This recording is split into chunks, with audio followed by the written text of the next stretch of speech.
Hello friends, मैं पूजा, मेरे YouTube channel में आप सभी का स्वागत है। तो फ्रेंड्स, इसके पहले हमने आपको एनसीईआरटी का सब कुछ पढ़ा दिया है, जितने भी चैप्टर थे, और हम नेक्स्ट चैप्टर पे चल रहे हैं। तो जो बचा हुआ चैप्टर है अब हम वो आपको पढ़ाएंगे। तो चलिए देखते हैं। आप चैनल को लाइक, सब्सक्राइब और शेयर कर लीजिएगा। चैनल को सब्सक्राइब और वीडियो को लाइक शेयर करिएगा। तो चलिए इसके आगे हम देखते हैं कि हमारा क्या चैप्टर बचा है। और देखिए, बहुत ही इंपॉर्टेंट चैप्टर है और हम आपको जो जो पढ़ाएंगे आप उन चीज़ों देखिएगा। और आज हम आपको थोड़ा पीडीएफ की तरह से पढ़ा रहे हैं और इसमें हम आपको क्वेश्चंस जो बचे हुए हैं हम आपको यहाँ पे लिख के बता देंगे और आप नोट्स बना लीजिएगा। तो चलिए देखते हैं पहला हमारा क्या है। पहला इसमें देखिए चैप्टर का नाम मेंशन नहीं है, तो चैप्टर का नाम हम बता दे रहे हैं और अपने नोट्स पे आप लिखते जाइएगा। तो चैप्टर का नाम है कहानी सपेरों की। यहाँ पर ये कहानी होती है, मतलब कि सपेरों की कहानी होती है। यहाँ पे नाक के बारे में कुछ चीज़ें पढ़नी होती है हमें। तो हम सिर्फ वो क्या करेंगे, जो इम्पॉर्टेंट पॉइंट हमारा है वो नाक के बारे में हम वही पढ़ेंगे। तो चलिए देखते हैं यहाँ पे क्वेश्चन क्या पूछता है, कैसे पूछता है, वो चीज़ें हम आपको बता देंगे। और पहले जो हमने आपको पीडीएफ रखा है पहले उसे हम पढ़ लेते हैं, फिर उसके बाद यहाँ से क्वेश्चन कैसे पूछता है वो चीज़ आपको बता देंगे। देखिए, हमारे देश में पाए जाने वाले सांप केवल कितने प्रकार के होते हैं?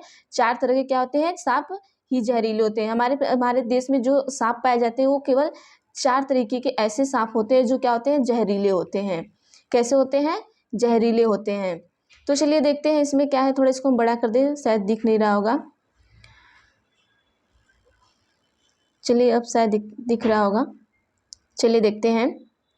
और ये जो हमारे 4 तरह के सांप होते हैं उनका नाम क्या है? नाग है, करैत है, दोबैया है और क्या है? अफाई है। देखिए, ये इंपॉर्टेंट है, यहाँ से ये क्वेश्चन पूछता है। अभी हम आपको बता दे रहे हैं, उसके बाद इसका क्वेश्चन भी हम आपको पुटअप कर देंगे। सांप जब किसी को काटता है तो उसके क्या होता है? उसका जो उसके 2 खोखले जहर वाले दांतों से उस व्यक्ति के शरीर में क्या होता है? जहर चला जाता है। अब नेक्स्ट देखते हैं क्या कि इस जहर से बचने का एक ही उपाय है कि जिस व्यक्ति को सांप ने काटा है उसे तुरंत जहर के असर को खत्म करने वाली दवाई दी जानी चाहिए। मतलब क्या दवाई? मतलब सीरम। ठीक है, यहाँ पे देखिए, यहाँ से भी क्वेश्चन सीरम से भी पूछता है। चलिए पहले पढ़ लेते हैं, फिर उसके हम क्वेश्चन बताएंगे उसके बाद। फिर उसके बाद क्या है, देखिएगा, यह सीरम सांप के जहर से ही बनाया जाता है और सभी सरकारी स्वास्थ्य केंद्रों पे क्या होता है? यह सीरम मिलता है। अब आइए देखते हैं हमारा क्वेश्चन यहाँ से क्या पुटअप करता है। इससे पूछेगा कि भारत में पाए जाने वाले जहरीले सांप, ठीक है, भारत में कितने प्रकार के जहरीले सांप पाए जाते हैं? तो आपके आंसर क्या होगा? 4 तरह के पाए जाते हैं। ठीक है, आंसर अब क्वेश्चन लिखते जाएगा, मैं क्वेश्चन बोलती जाऊंगी, आप लिखते जाइए। कितने प्रकार के होते हैं? 4 तरीके के होते हैं। अब पूछ सकता है कि उन 4 तरीकों का, मतलब उन 4 जहरीले सांपों का नाम बताइए। तो आपको नाग, करैत, दोबैया, अफाई बताना है। ठीक है, और ये भी पूछता है, यहाँ पे पूछ सकता है कि सांप के कितने जहरीले दांत होते हैं? तो सांप के कितने जहरीले दांत हैं? 2 खोखले जहरीले दांत होते हैं। ठीक है, अब नेक्स्ट आपको क्वेश्चन क्या पूछ सकता है, यहाँ पे देखिए कि जो हमारा सांप है उससे बचने के लिए हम किस चीज़ का प्रयोग करते हैं? मतलब कि सांप के जहर से बचने के लिए हम क्या करते हैं? सीरम दी जाती है। क्या दी जाती है? सीरम दी जाती है। और ये भी पूछ सकता है कि सांप का जहर जो होता है वो सांप से ही, मतलब कि सांप के जहर से ही क्या होता है? खत्म होता है। ठीक है, जो सीरम, सॉरी, ये पूछता है कि जो सीरम होता है वो सांप के जहर से ही बनाया जाता है, यहाँ पे दिया है। ठीक है, तो ये पूछ सकता है जो सीरम होता है हमारा कैसे बनाया जाता है? तो आप क्या कहेंगे? सांप के जहर से ही बनाया जाता है। तो चलिए नेक्स्ट देखते हैं। आप ऐसे इसे नोट्स कर लीजिएगा और इसे अच्छी तरीके से याद कर लीजिएगा। या तो आप क्वेश्चन से बनाना चाहते हैं तो क्वेश्चन से कर लीजिए, और नए क्वेश्चन से नहीं बनाना चाहते हैं आप तो आप मतलब इसे ही अच्छी तरीके से पढ़ लीजिएगा। तो चलिए देखते हैं। ये हमारा क्या है? नाग है, ये तो आप लोग देखे होंगे। और ये क्या है? ये करैत है, और ये अफाई है, और ये क्या है? हमारा दुबैया है। तो चलिए हम नेक्स्ट देखते हैं क्या है हमारा। नेक्स्ट में देखते हैं नाग गुम्फन। ठीक है, ये भी इसी चैप्टर का है, नाग गुम्फन।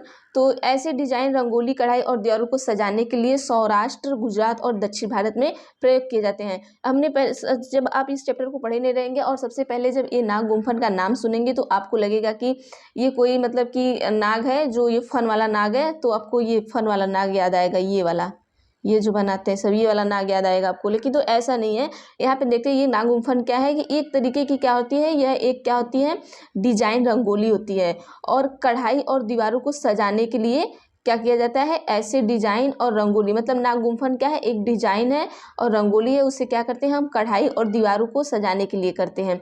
और ये कहाँ प्रयोग होता है इसका, सौराष्ट्र और गुजरात, और कहाँ पे, सौराष्ट्र, गुजरात और दक्षिण भारत में प्रयोग किया जाता है। ठीक है, तो यहाँ से आपको क्वेश्चन क्या पूछ सकता है, तो चलिए देखते हैं। क्वेश्चन पूछ सकता है कि जो हमारा नाग गुम्फन क्या है, पूछ सकता है नाग गुम्फन क्या है, तो आप बता देंगे डिजाइन रंगोली है, कढ़ाई और दीवार को सजाने के लिए सौराष्ट्र और दक्षिण गुजरात भारत में प्रयोग किया जाता है।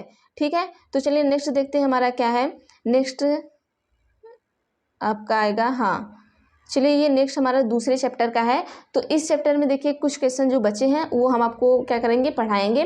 तो इस चैप्टर का नाम है चखने से पचने तक, लिख लीजिएगा, चखने से पचने तक, चखने से पचने तक। ठीक है, चलिए देखते हैं यहाँ पे क्या होता है। यहाँ पे अब सबसे पहले हम यहाँ पे आपको क्वेश्चन कराते हैं जो छूटा हुआ है, उसके बाद यहाँ खाली जगह पे, उसके बाद हम आपको इसको पढ़ाते हैं। ठीक है, सबसे पहले ये यहाँ पे ये पूछ सकता है कि जो हमारे पेट का जो तापमान होता है, पेट का तापमान, ठीक है, जो पेट का तापमान होता है कितना होता है आपका, 30 डिग्री सेंटीग्रेड। कितना होता है, 30 डिग्री सेंटीग्रेड। ये आप लिख दीजिएगा क्वेश्चन, पेट का तापमान कितना होता है, ये लिखिएगा, पेट का तापमान कितना होता है, 30 डिग्री सेंटीग्रेड। दूसरा हम देखते हैं कि हमारे पेट में पाए जाने वाला पाचक रस, पेट में, एक सेकेंड रुकिएगा, दूसरा क्वेश्चन क्या है, पेट में पाए जाने वाला पाचक रस। ठीक है, क्या पूछा है, पेट में पाए जाने वाला पाचक रस। तो पेट में जो पाए जाने वाला पाचक रस होता है उसे क्या कहते हैं, अम्ली, अम्ली रस, या तो फिर क्या कहते हैं, एसिड, इसी को क्या कहते हैं, एसिड। ठीक है, ये दो क्वेश्चन आपके हो गए। अब तीसरा क्वेश्चन देखते हैं। चलिए तीसरा क्वेश्चन आपका यहाँ से अब देख लेते हैं, अब इसी को देख लेते हैं। अब यहाँ है खाने की चीज़ें और पचने में लगा समय, तो ये आपको याद करना होगा और ये कभी भी आपको पूछ सकता है कि जैसे कि हमारा खाने की चीज़ क्या है, कच्चा दूध है। तो जो हमारा कच्चा दूध है वो हमारे पेट में कितने टाइम में पचता है और गिलास के पाचक के रस में कितने टाइम में पचता है, वो चीज़ें देखनी है।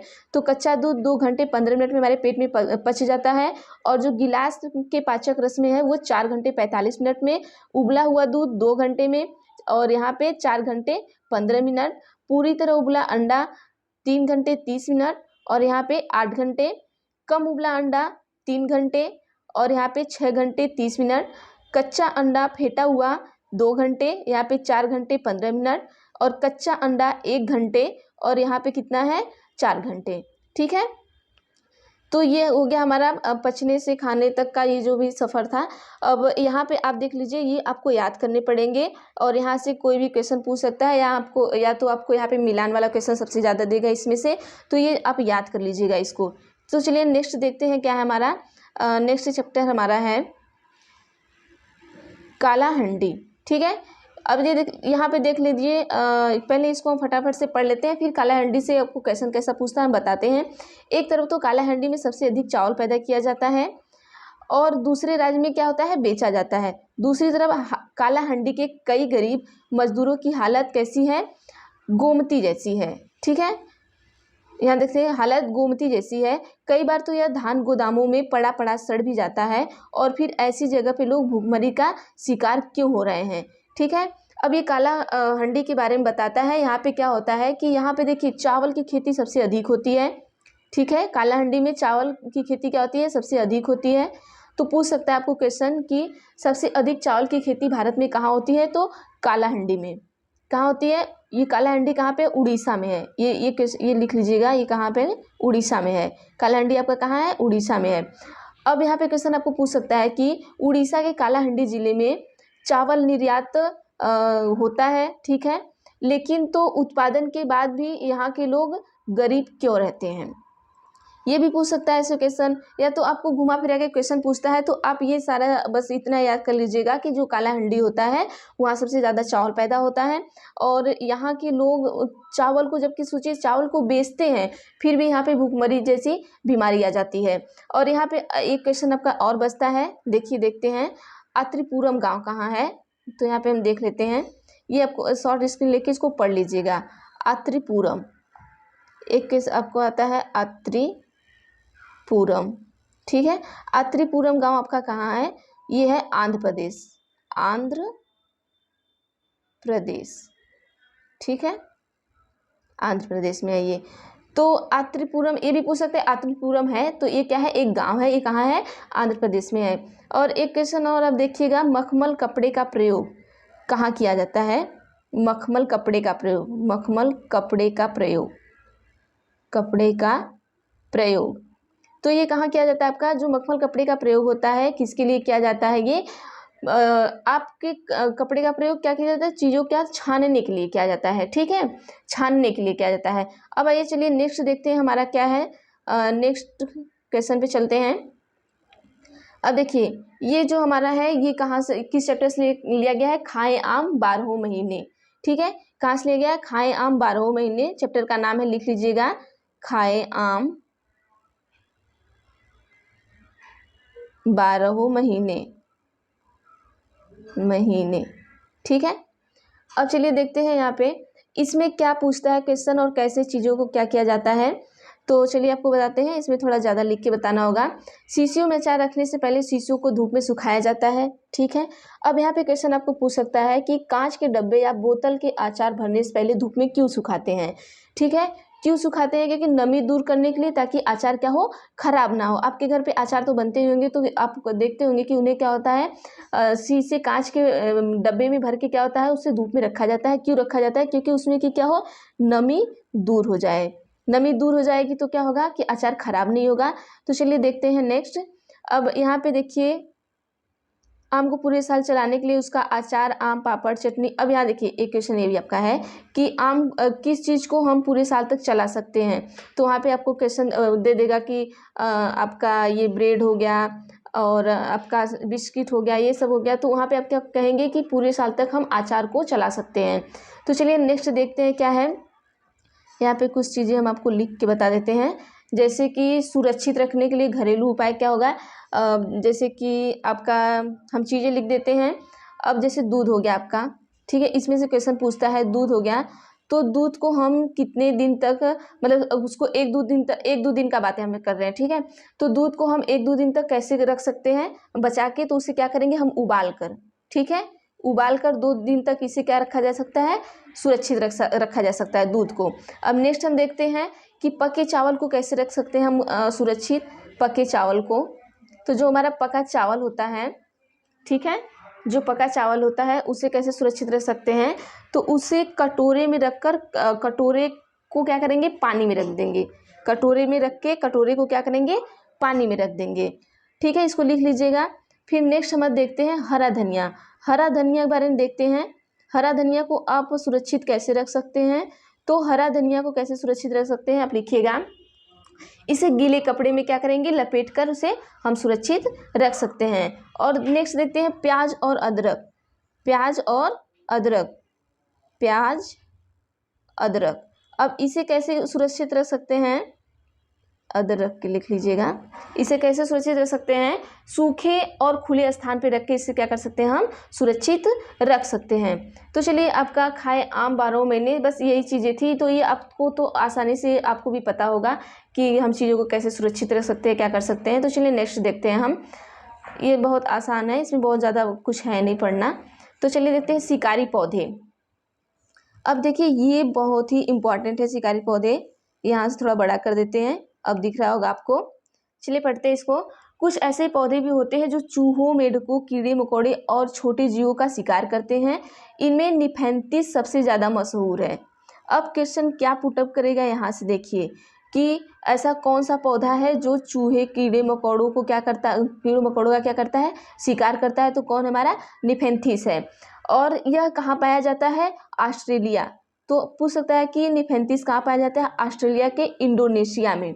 और भारत में कहाँ पाया जाता है यह? तो भारत के मेघालय राज्य में पाया जाता है। भारत में कहाँ पाया जाता है यह? भारत के मेघालय राज्य में पाया जाता है। अब नेक्स्ट क्या पूछ सकता है कि इसका आकार कैसा होता है? तो इसका जो आकार होता है निफेंथिस का आपका, वो लंबे घड़े जैसा होता है। कैसा होता है? एक मिनट। तो ये क्या होता है? लंबे घड़े जैसा होता है। अब इसके बाद हम देख लेते हैं कि उसके ऊपर पत्ती का ढक्कन होता है। इसके ऊपर देखिए यहाँ पे क्या है? पत्ती का ढक्कन है। तो पूछ सकता है कि जो निफेंथिस होता है उसके ऊपर किसका ढक्कन होता है? तो किसका होता है? पत्ती का ढक्कन होता है। अब नेक्स्ट क्या पूछ सकता है कि घड़े में से क्या निकलता है? तो घड़े में से क्या निकलता है? एक खास खुशबू निकलती है। इस खुशबू के वजह से ही कीड़े क्या होते हैं? खींचे चले आते हैं और पौधे के ऊपर पहुंचते ही क्या होते हैं? इसके अंदर क्या होते हैं? फंस जाते हैं और फंसने के बाद वो क्या होते हैं? बाहर नहीं निकल पाते हैं। देखा ये पौधे भी क्या करते हैं? ये पौधे भी क्या करते हैं? एक तरह का शिकार करते हैं। ये बेचारे आएंगे यहाँ पे से, ये क्या एक तरीके का ये सुगंध निकालता है और ये जो जानवर और छोटे मोटे कीड़े मकोड़े आते हैं तो ये क्या करता है? इन्हें अपने अंदर ले लेता है और यही इनका शिकार करके अपना भोजन बनाता है। और जैसे ये इनके अंदर जाएंगे और तुरंत ये क्या होगा? बंद हो जाता है। तो और वो क्या करते हैं? उसी में मर जाते हैं बेचारे। अब चलिए नेक्स्ट देखते हैं। अब ये देखिए यहाँ से इतना ही क्वेश्चन इसमें से है, आप इसको याद करिएगा, ठीक है। अब चलिए देखते हैं वेल्को के बारे में। वेल्को आपका है ये चैप्टर में, चलिए देखते हैं। इसमें देखिए वेल्को के बारे में पढ़ना है। तो इसमें क्वेश्चन कैसे, आपको पहले क्वेश्चन बता देते हैं। जैसे वेल्को किससे बना है और साउथ अमेरिका से आए बीज को कौन कौन से, ये सब तो बीज का भी बाद में देखते हैं। पहले वेल्को के बारे में देख लेते हैं। वेल्को का क्या है? यह घटना 1948 की है। और एक दिन जॉर्ज मेस्ट्रल अपने कुत्ते के सैर से लौटे, मतलब अपने कुत्ते के साथ वो क्या कहाँ गए थे? सैर पे गए थे उन्होंने। और जब वो सैर पे गए तो उन्होंने पाया कि दोनों पर क्या बीज चिपके, उनके कुत्ते पे भी बीज चिपके थे और उनके ऊपर भी।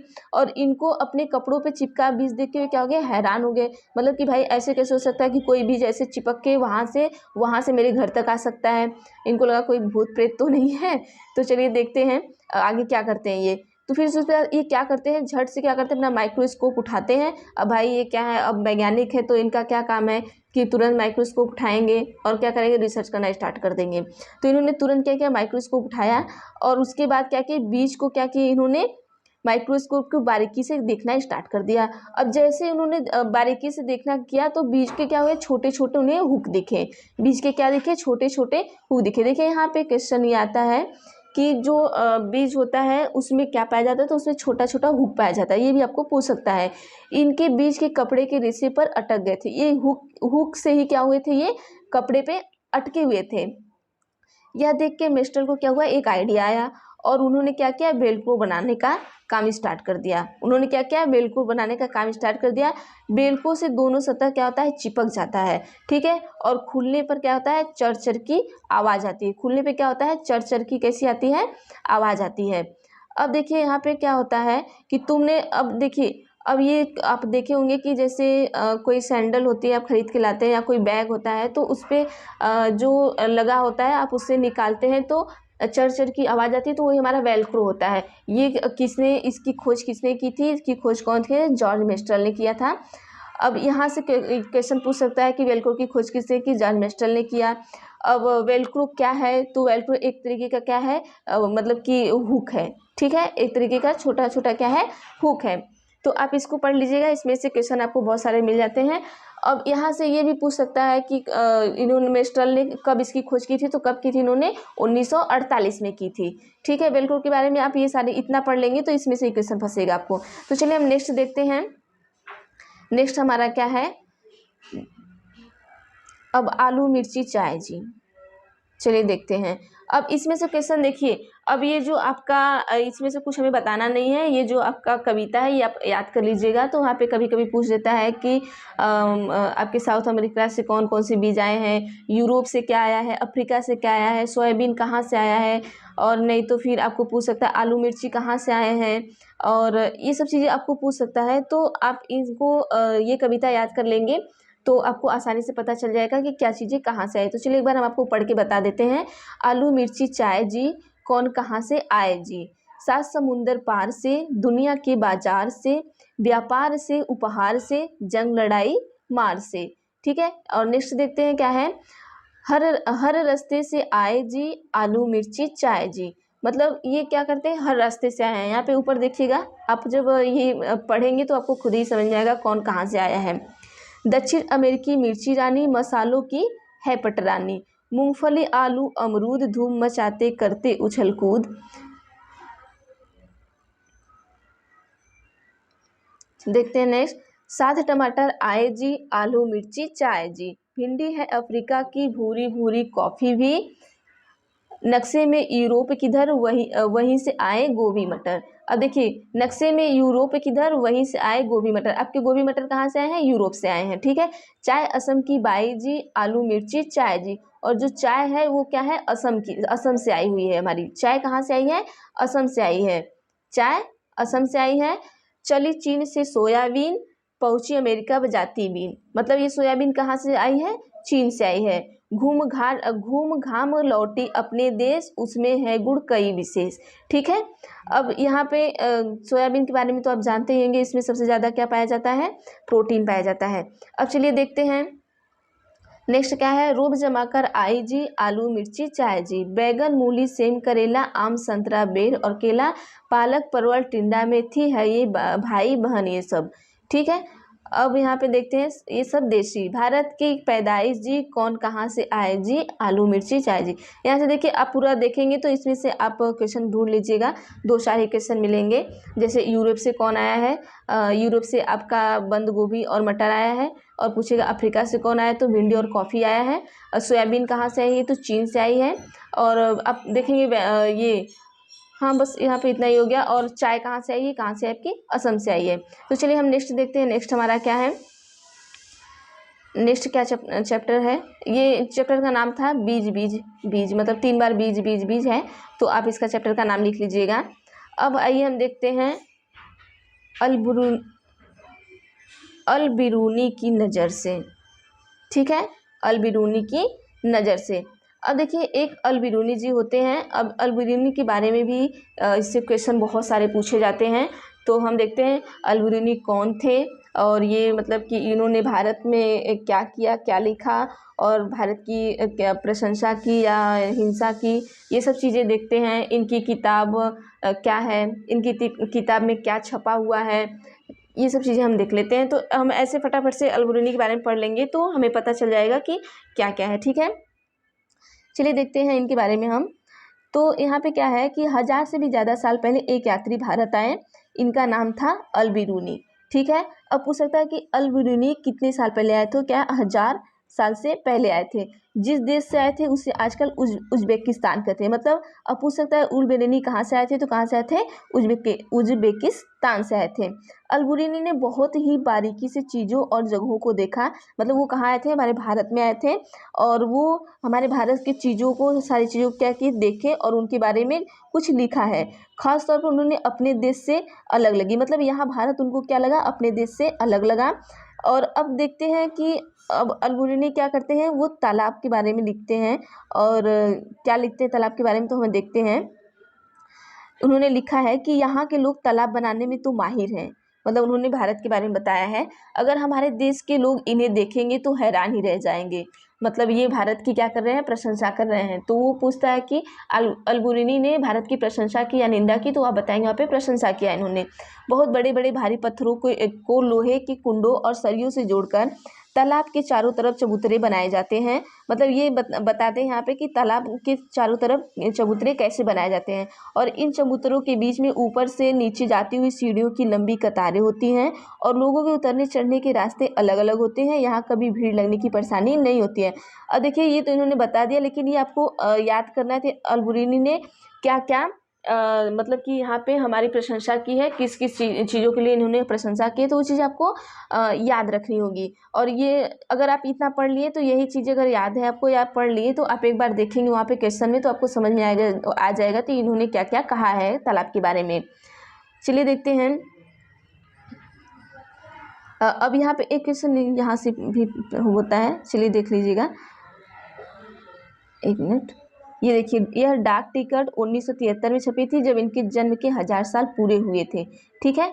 अब यहाँ पे क्वेश्चन पूछ सकता है कि जैसे कि इन्होंने भारत के तालाबों और आर्किटेक्चर के बारे में लिखा था।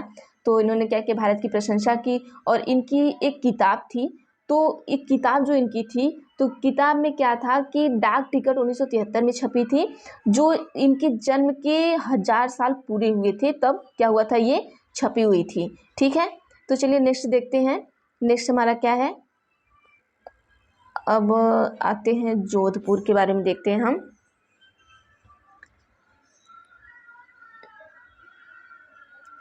जोधपुर में आपका है जैसलमेर होगा शायद इसमें।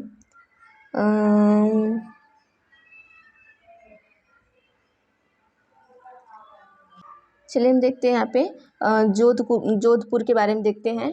तो जोधपुर में एक क्या था, ये जोधपुर के 1986 की कहानी है। तो जोधपुर में 1986 के आसपास में इलाके में जब सूखा पड़ा था, तब भूली बिसरी बावड़ियों को एक बार फिर से क्या किया गया, याद किया गया। अब मोहल्ले के लोगों ने मिलजुल कर बावड़ी में 200 ट्रक से भी ज़्यादा कूड़ा निकाला। बावड़ी ने फिर से प्यासे शहर को पानी पिलाया। इसके लिए चंदा भी कौन दिया, मोहल्ले वालों ने ही दिया। कुछ साल बाद फिर से अच्छी बारिश हुई और पानी की परेशानी क्या हुई, कम हुई। अब फिर से बावड़ी को भुला दिया गया है।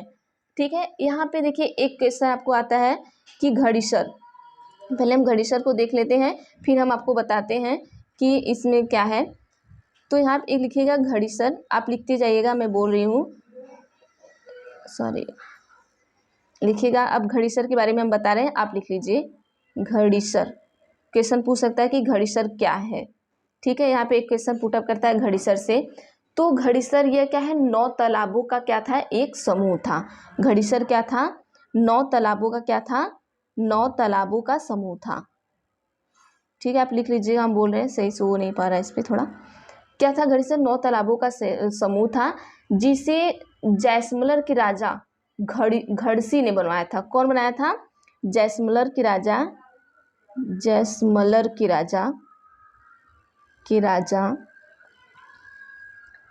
घड़सी। ठीक है, घड़सी ने बनवाया था। अब यहाँ पे क्या था, जब एक तालाब भर जाता था तो पानी बहकर क्या होता था, दूसरे तालाब में चला जाता था। अब ये क्या था, जब 9 तालाब का समूह था, तो एक तालाब में जैसे मान लीजिए यहाँ पे क्या था, ये 9 तालाब है आपके, 1 2 3 4 5 6 7 8 9। ठीक है, अब इसमें क्या होता था कि जब एक तालाब भर जाता था, ये तालाब भर गया तो इसमें से पानी इसमें गया, फिर ये बहकर दूसरे तालाब में जाता था। ऐसे ही 9 तालाब में पानी बहकर जाता था। अब इस तरह 9 तालाब भर जाते थे और 9 तालाब आपस में क्या होते थे, ये सारे आपस में जुड़े होते थे। ठीक है, अब यहाँ पे एक क्वेश्चन आपको और ये पूछ सकता है। देखिए यहाँ से 2 ही क्वेश्चन पूछा था कि घड़ीसर क्या है, तो ये 9 तालाबों का एक समूह है। 9 तालाब का क्या है, एक ये समूह है। और ये किसने बनवाया था, तो ये जैसलमेर के राजा घड़सी ने बनवाया था। ठीक है, अब चलिए देखते हैं यहाँ पे क्वेश्चन और क्या आता है कि बारिश से झीलें भरने की खुशी कहाँ पे मनाया जाता है। बारिश से झीलें भरने की खुशी कहाँ मनाते हैं हम, तो बारिश से झीलें भरने की खुशी कहाँ मनाते हैं, उत्तराखंड में मनाते हैं। उत्तराखंड में मनाया जाता है। ठीक है, अब उसके बाद कुएं सूख जाने का क्या कारण है।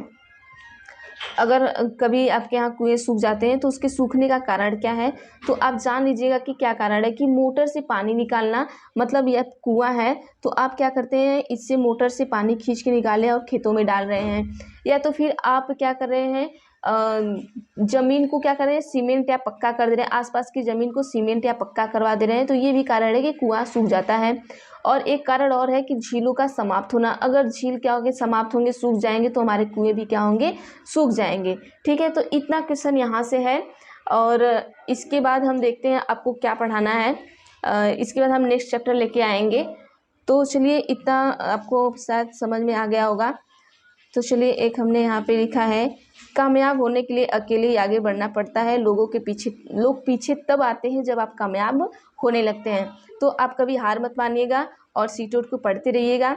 और कभी ऐसा नहीं है कि आप सीटेट को क्वालिफाई नहीं कर पाएंगे और कर लेंगे। अगर इंसान चाह ले तो कुछ भी कर सकता है। तो आप पढ़ते रहिए, ये मत देखिए कि हमारा सीटेट का फॉर्म कब आएगा तो हम पढ़ना स्टार्ट करेंगे, तो भूल जाइए। अगर तब आप पढ़ना स्टार्ट करेंगे तो शायद आप क्वालिफाइंग मार्क्स ला सके। अगर आपको एक अच्छा मार्क्स लाना है और मतलब अच्छे पद पे, मतलब पद की क्या बोले मतलब एक अच्छा मार्क्स लाना है और अच्छे से क्वालिफाई करना है, तो आप अभी से तैयारी करना स्टार्ट कर दीजिए।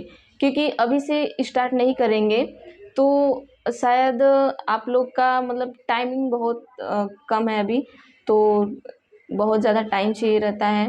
एक मतलब ऐसा नहीं कर सकते कि नहीं हम, जैसे कुछ लोग कहते हैं 10 दिन में क्वालिफाई कैसे करें, तो 10 दिन में क्वालिफाई का मतलब ये है कि बच्चा जब पहले से पढ़ा हुआ है तब वहाँ पे हम कह सकते हैं कि हम 10 दिन में क्वालिफाई करें, वो उन्हें एक ट्रैक दिया जाता है। ऐसा नहीं अगर आप थियरी नहीं पढ़े हो तो आप 10 दिन में कभी भी सीटेट को क्वालिफाई नहीं कर पाओगे। तो चलिए नेक्स्ट वीडियो लाएंगे, मिलते हैं नेक्स्ट वीडियो में, तब तक के लिए थैंक यू।